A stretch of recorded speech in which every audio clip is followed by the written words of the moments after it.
and she'd lie and say, I'm fine. Ask her how she's doing and she'd lie. Ask her how she's doing. Ask me how I'm doing. All the other kids with the pumped up kicks, you better run, I'll run my gun. Welcome to another video where we analyze the most recent Amberverse shenanigans. It's a mess, so get your baby wipes and bibs and let's get into it. The fact that you still hadn't donated that stuff 3 videos later tells me it was performative. Or it's because I got sick, suffered with a massive low due to being bipolar, and my girlfriend has been busy with work and the homeless shelter closes before she gets off of work. Get a life, bro.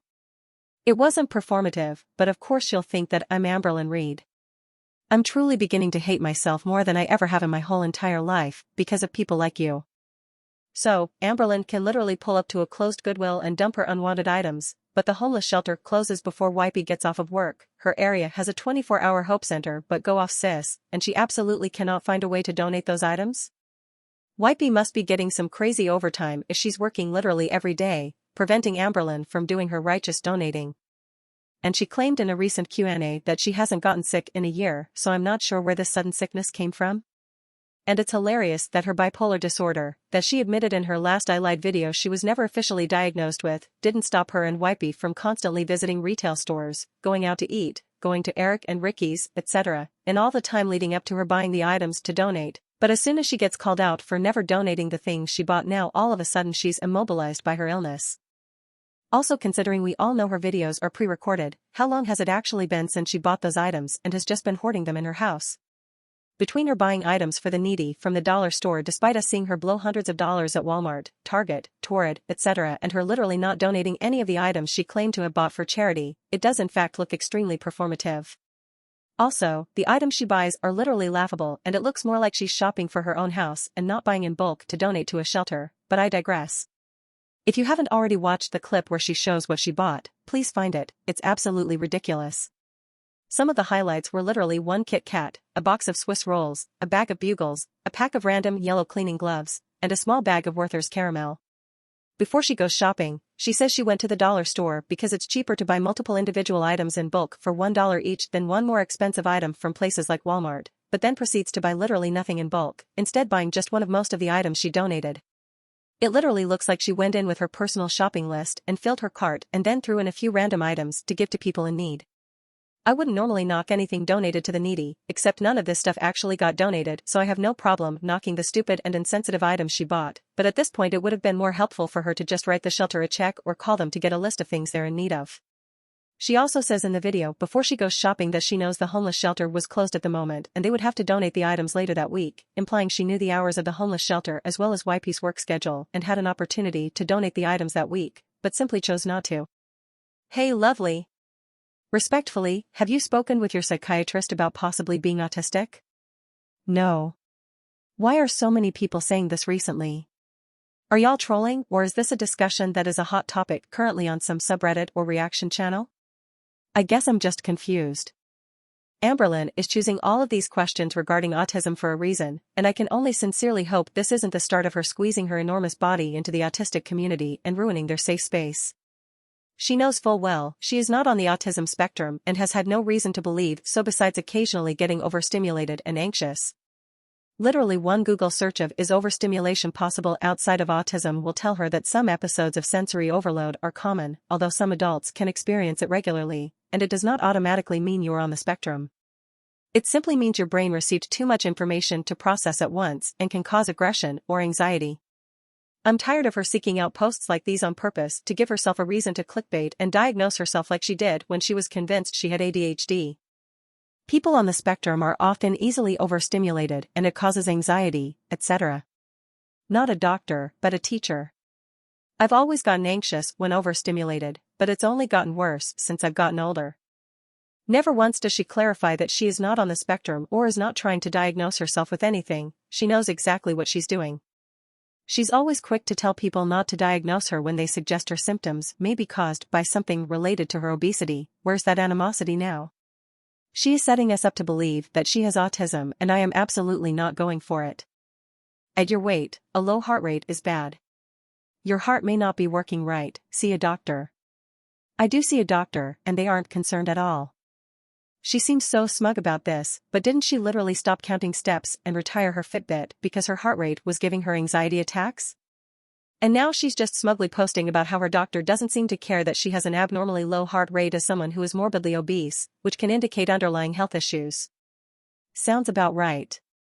Someone was lovely enough to make this eloquently compiled graph of everything Amberlynn has claimed to have, while simultaneously claiming every medical doctor she's seen has found absolutely nothing wrong with her.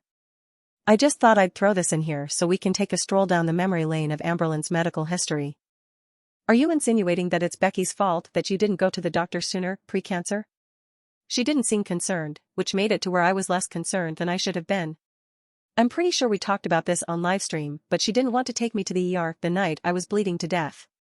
She admits that it was wrong of her, and I accepted her apology, and I hold zero resentment. But my girlfriend now would have literally forced me into the gynecology office even if I was bleeding for more than 2 months, let alone almost 3 years. Sometimes your surroundings and environment play a big role in situations like this. Just remember to advocate for yourself, because I didn't until I finally did, and it was almost too late. It's up to you to save yourself. No one else. Yes, it's definitely Becky's fault that you as an adult woman were not having regular trips to your gynecologist. Also, can we stop comparing Becky and Wipey? Your current girlfriend has absolutely no care or concern over your health conditions. She literally watched you pop ibuprofen daily for a month, despite you both knowing how unhealthy it is. She takes you to buy food and take out constantly, despite you being morbidly obese. She allows you to completely ignore the fact that your heart rate is abnormally low, despite your weight being abnormally high. And even if she would have forced you to go to the gynecologist, that has nothing to do with Becky or how she handled the situation. You, as an adult, are responsible for any decisions you make regarding your health. If you were bleeding for 3 years, it shouldn't have been up to Becky to tell you something was wrong. And Amberlynn stated that she went to the doctor for the bleeding multiple times, but they kept telling her it was a UTI, so how did Becky impact her waiting to go until it was too late if she in fact had been going to the doctor? They just didn't catch the cancer early on because she had chronic UTIs from holding her pee in for long periods of time because she was too lazy to walk to the bathroom. This whole post is her once again blaming Becky for something she was in complete control of. Do you think your cancer journey would have been different if you were with your current girlfriend? I would have went to the doctor sooner. I wouldn't have ever waited until I was bleeding to death to be rushed to the ER. This is honestly disgusting. Amberlynn knows exactly what she's doing with these kinds of questions. She's implying that Becky was the reason she didn't go to the doctor, aka blaming her, and that somehow things would have been different if Wipey was in the picture. The only person who had full control over Amberlynn's decision not to see a doctor was Amberlynn. End of story. I'm not even going to entertain this horrible narrative she's pushing. Take responsibility for your own health, Amber. Your body showed you all the signs. Becky didn't keep you prisoner. I never said she did. I just felt less concerned when the person I loved didn't seem concerned. That's literally it. I'm blaming myself. Not Becky. But somehow y'all are twisting it? Not surprised. No, Amberlynn, you literally didn't once say it was your fault in the original posts. You said you didn't advocate for yourself because of outside influences. That is literally the opposite of taking responsibility and effectively shifting blame away from yourself.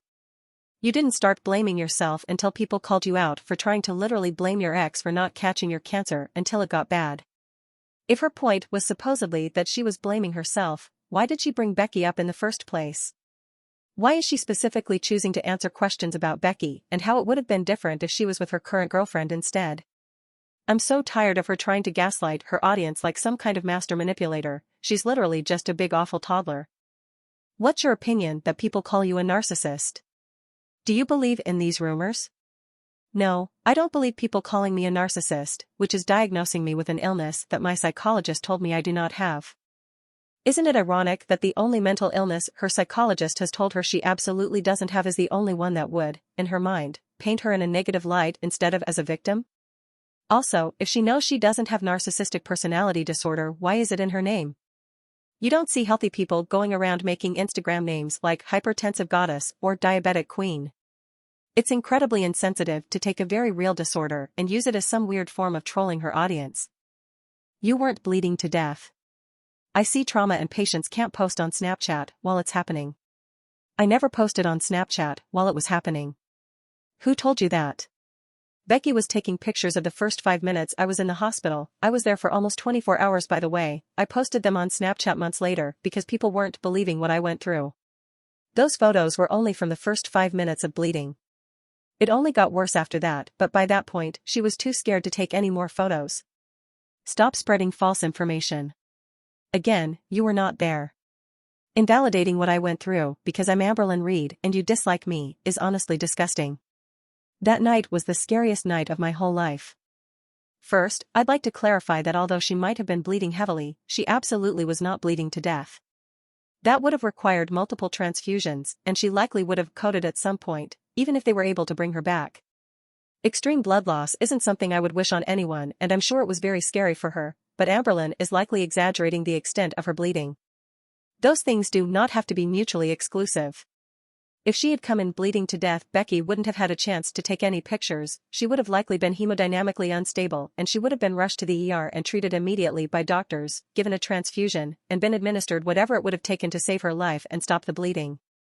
It took me a while to find the video where she talks about the incident, but she describes the bleeding as like she was peeing, and I just find it odd that if it truly was that bad, which I can't say whether it was or wasn't, that she wouldn't have needed a transfusion. Also, why was Becky taking pictures? I don't think she was like, my girlfriend is bleeding to death, let me get this on camera. Amberlynn was most likely the one that told her to get pictures. And I don't know about you, but if I was legitimately terrified that I was dying, I don't think my first thought would be take a picture of me and my blood in my most vulnerable moment in case I want to post it later. She claims to have posted the photos months later because people didn't believe her, painting herself as the victim, but she went to the ER May 28/29th of 2020, and the photos were posted on the 30th, and she posted her first cancer/hysterectomy videos in June and July of that same year. Meaning the photos were posted before anyone even knew she had cancer, to even claim she was lying.